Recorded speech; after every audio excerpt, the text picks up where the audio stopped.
Jeshua was taken to Joseph Caiaphas, who demanded of the prisoner, "Are you the son of Elohim?" Jeshua simply spoke in this illegal trial, "Yes." Then he said straight to Caiaphas, again quoting scripture, that Caiaphas will eventually see him coming in the clouds of heaven, seated at the right hand of Elohim.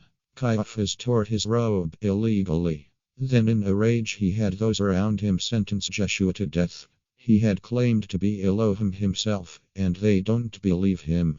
They say this is blasphemy. Early in the morning, the abused prisoner was taken into yet another trial. This time, it was legal. It was before the ruthless governor of Judea.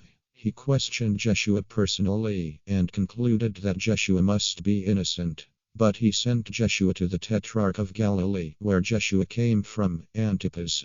Antipas passed. The governor of Judea asked the people to decide if Jeshua should be released. But the people were misled by the jealous leaders, and they demanded his death by means of public execution on an upright pole. Pilate eventually gave in. Jeshua was whipped publicly, then taken and mocked by the Roman soldiers. He was then made to carry a wooden beam through the streets of Jerusalem and out to a hill. There Jeshua's hands were nailed to the beam, which is fixed to a long pole.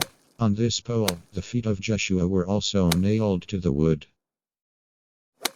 Then they pulled the pole with the beam upright. Jeshua is now hung on the pole. Jeshua lasted 6 hours. He died quoting scripture. In all this time, Jeshua had barely said anything. He was as silent as a lamb. To this day, he is called the Lamb of Elohim. Also, he was sacrificed like those Passover lambs. The man who never sinned hung on the pole. Jeshua had conquered sin, the thing he hates. He perished for the transgression of the law. He took all the punishments on himself. Jeshua was struck by a Roman with a spear. This is to prove that Jeshua was really dead and not faking. Then Jeshua is taken down and buried in a nearby tomb. But on the third day, the reports came among the frightened students that Jeshua really came back to life. Most chose not to believe it.